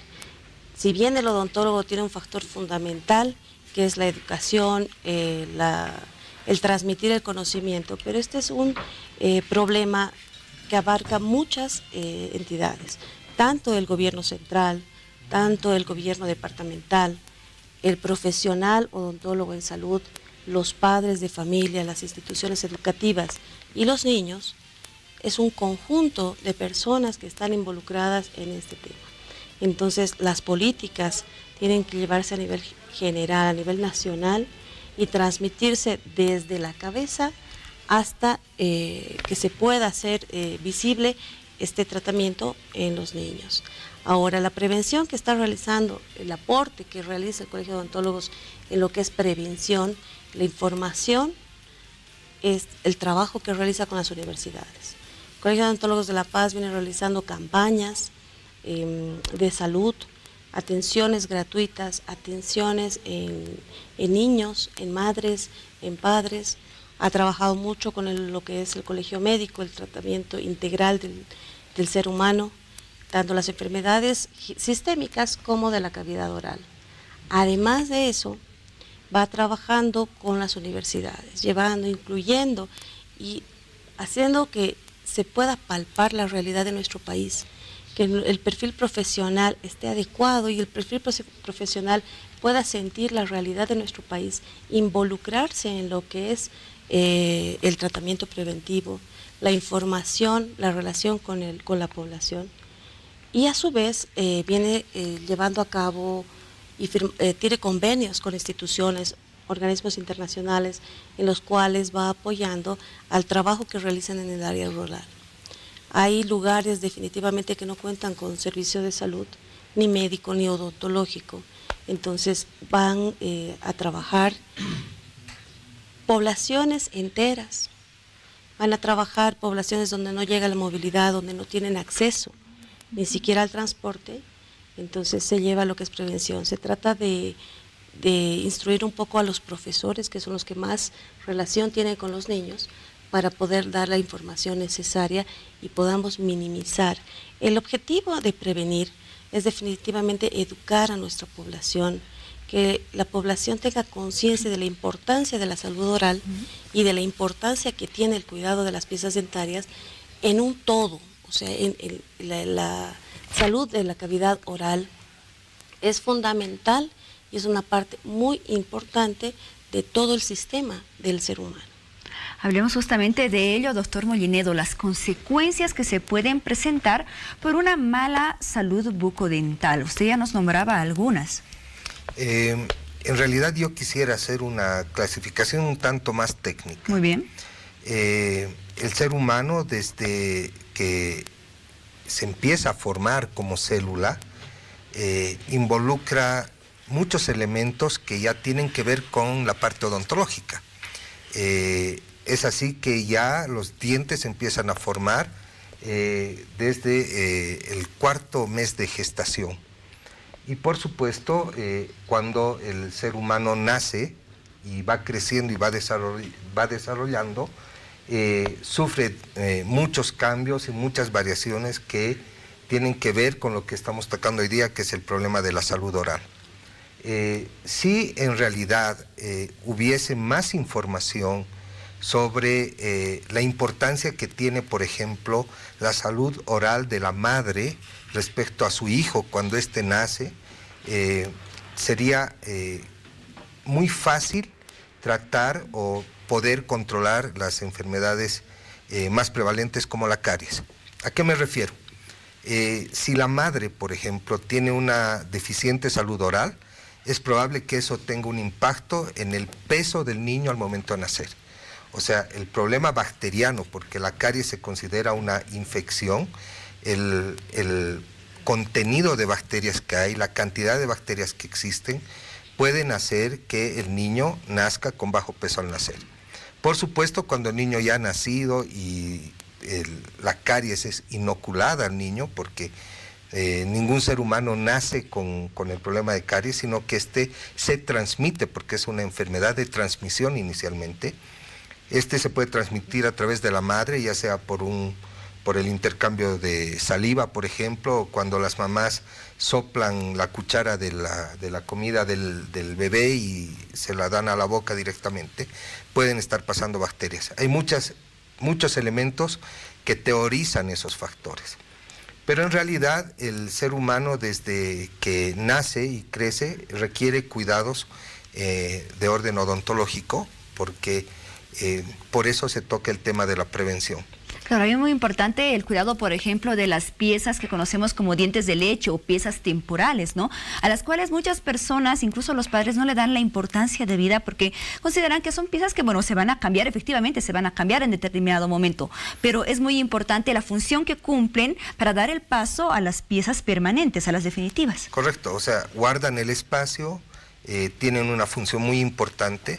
Pero dentro de todas esas funciones está que el niño también desarrolle sus procesos de masticación, pueda alimentarse. Si ustedes analizan, un niño cuando, el ser humano cuando nace, no tiene dientes, ¿no? Y tiene una boca un poco achatada, una carita achatada, ¿no es cierto? Los maxilares parecen ser más pequeñitos y se van haciendo más prominentes a medida que va desarrollando el niño. Ese mismo ciclo se cumple cuando el ser humano llega a la edad adulta y de la vejez. También se arruga un poquito, pierde la dimensión de la cara y también pierde dientes. Entonces sufre procesos fisiológicos de desgaste, de pérdida de dientes, no siempre a veces por problemas patológicos, por problemas traumáticos, por malos tratamientos, por problemas bacterianos, falta de higiene, etc. Y el ser humano empieza a tener cambios fisiológicos. Como habían dicho al principio y en la nota que mostrabas, el ser humano requiere alimentarse, requiere masticar, pero ante todo también requiere tener una autoestima elevada y confianza. Lo que ocurre es que cuando hay pérdida de dientes, estas funciones se ven deterioradas. Y por lo tanto, la pérdida de dientes hoy día se la toma en cuenta como una minusvalía. Es un paciente minusválido, ¿no es cierto?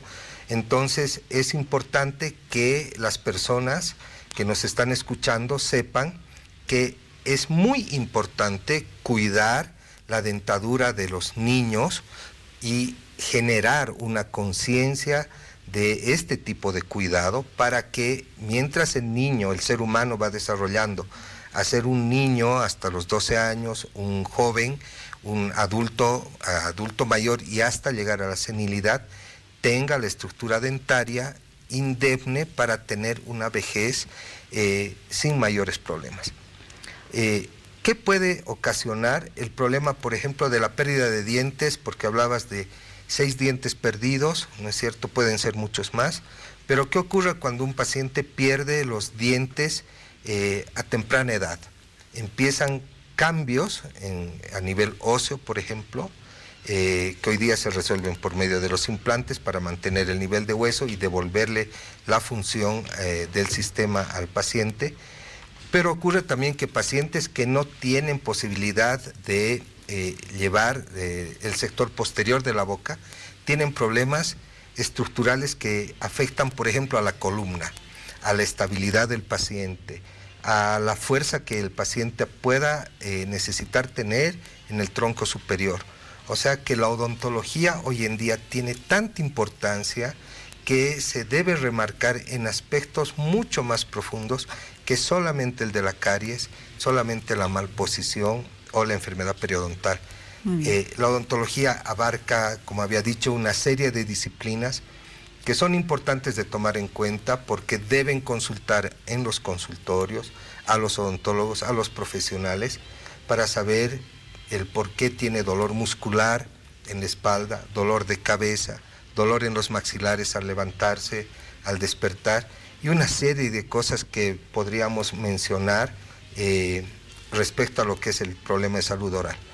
Queda claro que la salud oral es prácticamente el reflejo también de nuestra salud general, doctora Guzmán, porque vemos que hay muchas enfermedades de la boca que pueden ocasionar otros problemas en distintos órganos muy importantes de nuestro cuerpo relacionados con el corazón, problemas gastrointestinales, pero también en una cita, por ejemplo, con el odontólogo, uno puede descubrir ciertos signos de enfermedades sistémicas, enfermedades como leucemia, enfermedades como diabetes, enfermedades cardíacas que podrían reflejarse también en la boca.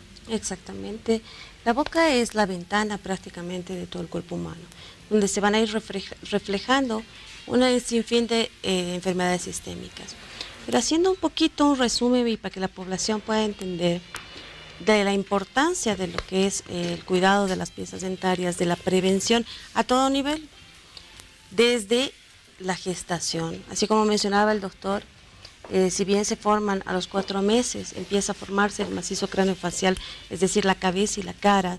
Es muy importante que la mamá sepa que a las 4 semanas está empezándose a formar la cabeza, la cara del bebé. Esa parte fundamental que va a durar más o menos hasta los 10 meses, hasta las 10 semanas, desde las 4 a las 10 semanas, donde se forma la cara, se forman los dientes, se forman los órganos dentarios de la dentición decidua. Es importante la no ingesta de fármacos, es importante que no haya, digamos, alteraciones, no haya exposiciones a radiaciones, no haya exposición a fármacos, a elementos que puedan dañar esa formación donde el ser humano o el bebé se está formando. Después de eso, cuando ya se ha formado la carita, ya se ha formado la cabeza, durante el nacimiento es normal que el niño nazca con la mandíbula un poquito más retruida, más atrás. La anatomía es perfecta, la naturaleza es perfecta y el niño tiene una mandíbula que se encuentra por detrás al nacer, en relación al maxilar. Entonces, lo que pasa cuando hay la alimentación, el proceso de lactancia, el niño va a adelantar esa mandíbula. Es lo que se conoce como el primer avance fisiológico de la mordida, de la oclusión, para que entiendan los televidentes.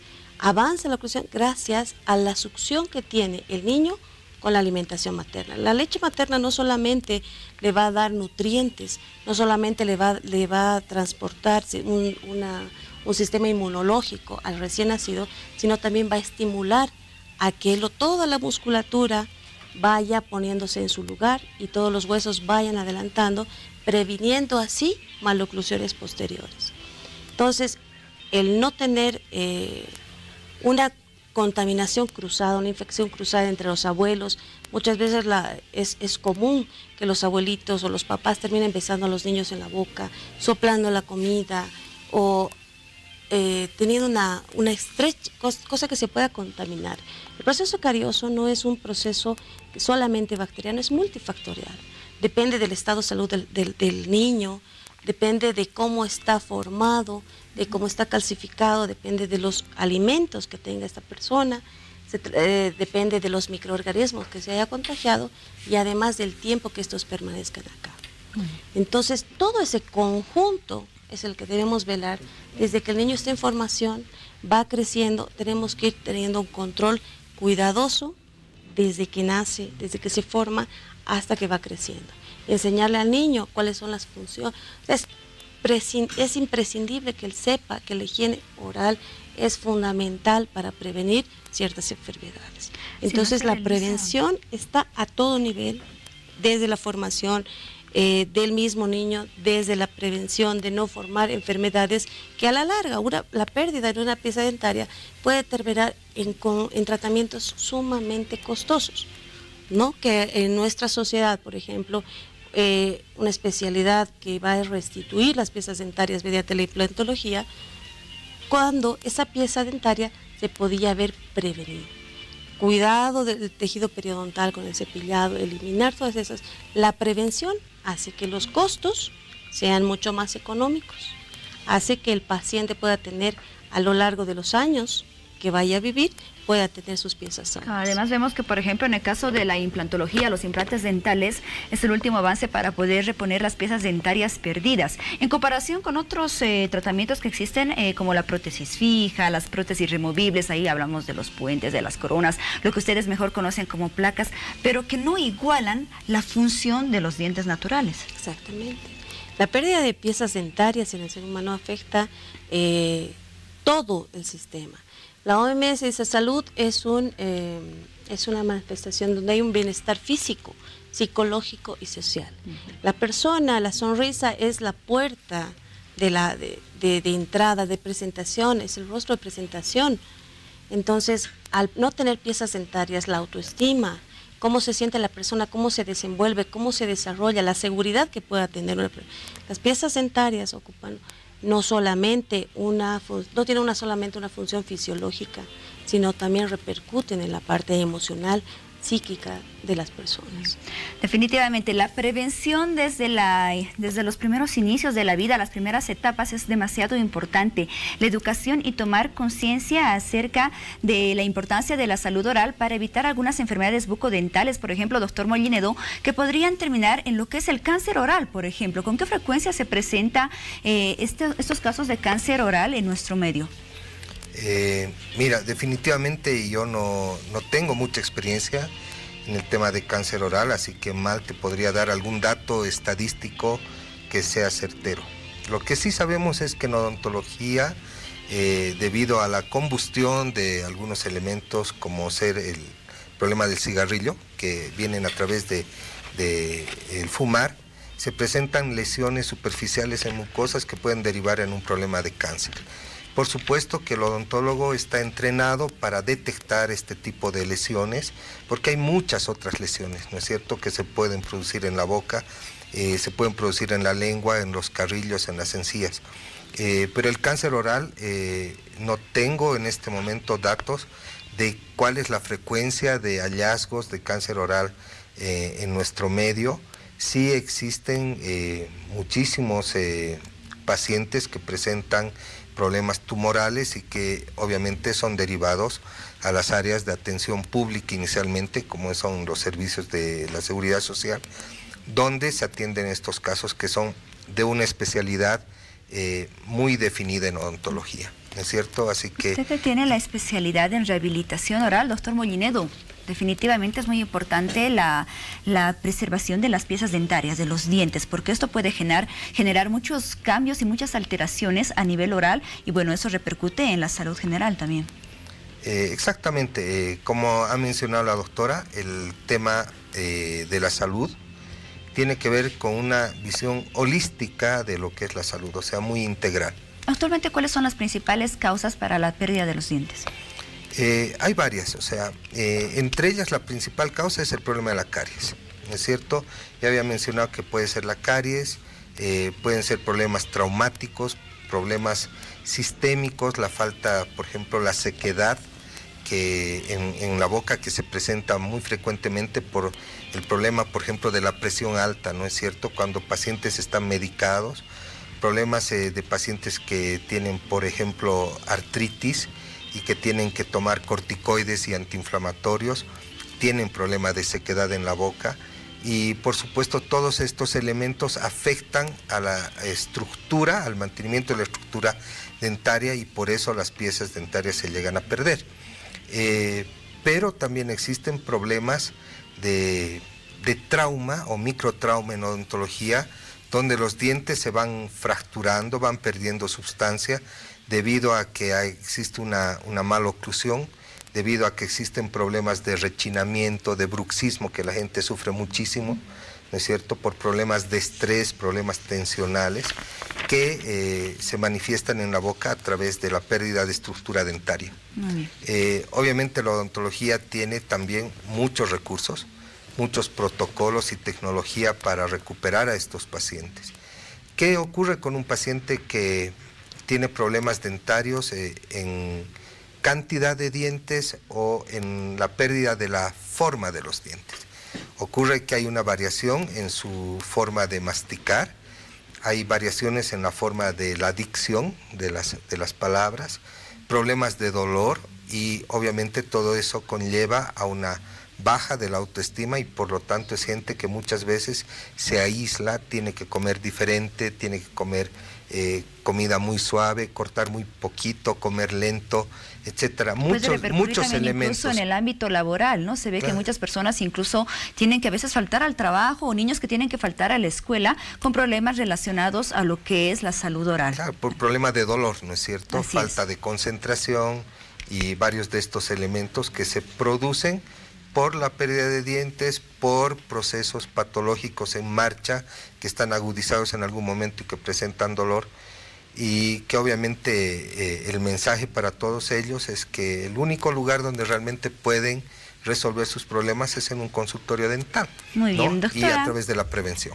Así es, doctora Guzmán, se viene el 3 de octubre, Día del Odontólogo. ¿Qué actividades se tienen planificadas ya para finalizar junto al Colegio de Odontólogos de La Paz respecto a lo que es prevención, educación y atención odontológica? Exactamente, el 3 de octubre se festeja el Día Panamericano del Odontólogo. Nosotros vamos a estar precisamente con unas charlas gratuitas para ese día, capacitando a los profesionales odontólogos, siempre velando la educación continua. A su vez, estamos con los reconocimientos para los 25 y 50 años en el ejercicio de la profesión, de los profesionales destacados que van a ser premiados y reconocidos esa noche por el trabajo y la labor que realizan en bien de nuestra sociedad, en el bien de apoyar a la odontología, a la salud y velar por nuestra población.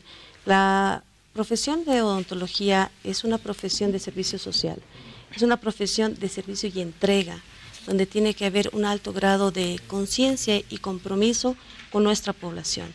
El odontólogo ha sido formado para servir a nuestra población, para atender a la población con altos niveles de solidaridad, de responsabilidad y de compromiso con nuestra realidad. Muy bien. ¿No? De verdad esperamos que el desarrollo de ese tema haya sido de gran beneficio para todos ustedes y para que de ahora en adelante podamos mejorar lo que es el cuidado y dar importancia de vida a nuestra salud oral. Quiero agradecer la presencia de la doctora Rocío Guzmán, odontóloga y presidenta del Colegio de Odontólogos de La Paz. Doctora, muchas gracias, es otra oportunidad. Y de la misma manera del doctor Elmer Mollinedo, odontólogo y especialista en rehabilitación oral. Doctor, muchas gracias por acompañarnos esta noche. Gracias a usted.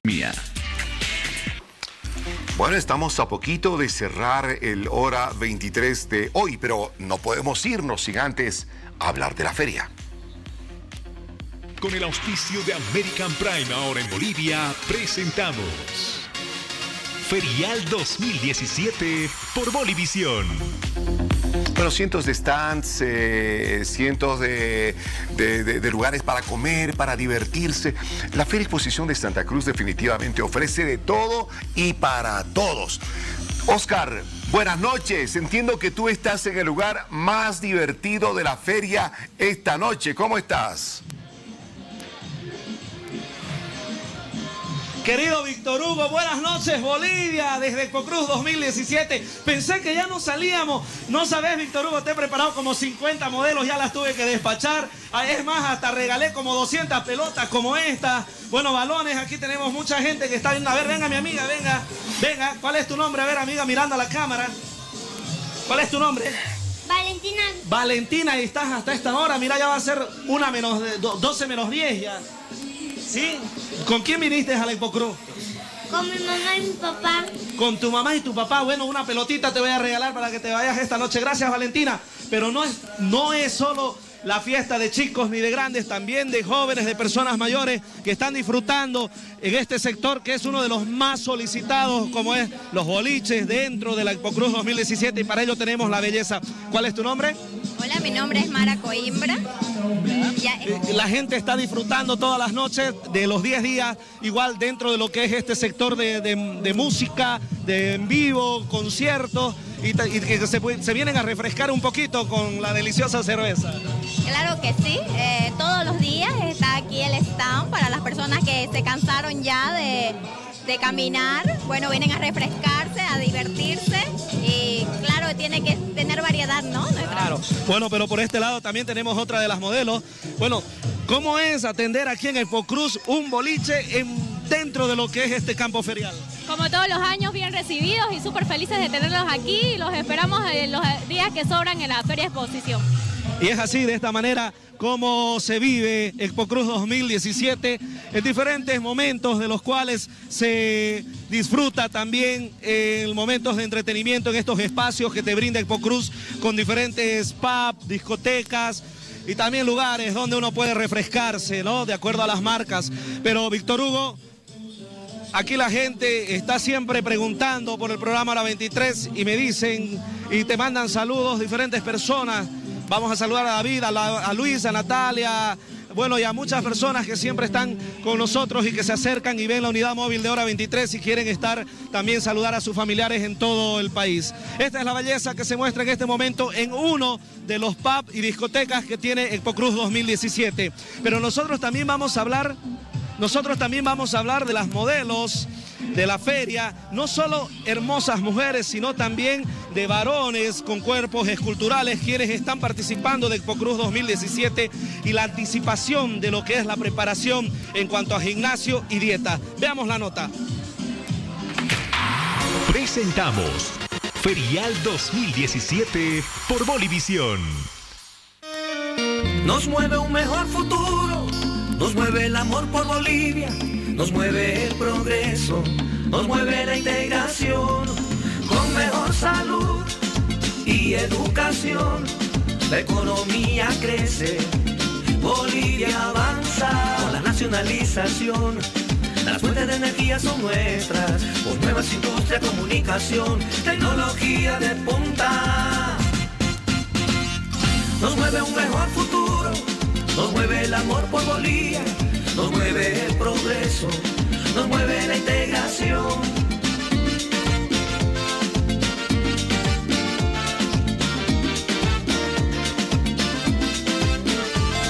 Nos mueve un mejor futuro, nos mueve la integración. Por eso no nos vamos a detener hasta llevar a Bolivia a un futuro mejor. Ministerio de Comunicación.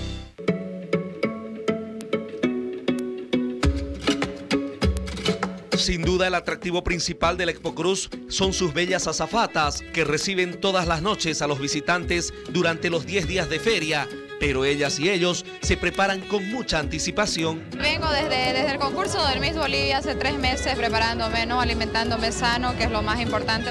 No tuve tiempo, la verdad, de prepararme, pero el día a día casi trato de ir al gimnasio, aunque sea 3 veces a la semana, alimentarme siempre con un catering con comida sana. En realidad, más que la preparación, ya es un hábito, ¿no?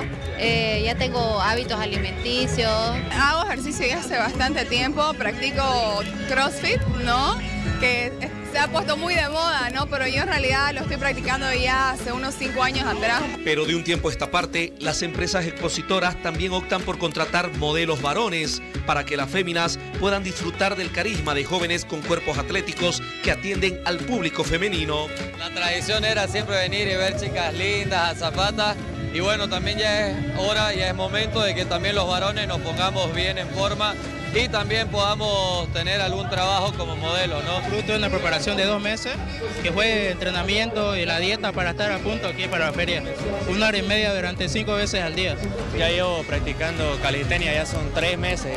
Ya voy 6 meses con una dieta sumamente estricta, que está baja en carbohidratos y sumamente elevada en proteína. Para algunos, la Expo Cruz 2017 es su primera experiencia y que les permite lanzarse como modelos profesionales. Sí, es mi primera vez. Estuve yendo al gimnasio, haciendo dieta y aguantando los tacones. He comenzado así de cero, para nada más que entrar a la feria como modelo, es mi primer trabajo. La primera vez que estoy, es el primer año, muy feliz, muy contento, así que bueno, aquí.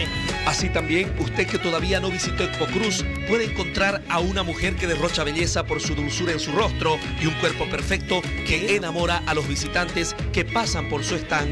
Hablamos de nuestra presentadora Nicole Rosell, quien con su carisma recibe la muestra de cariños de la gente que la reconoce por el trabajo que realiza en esta casa televisiva.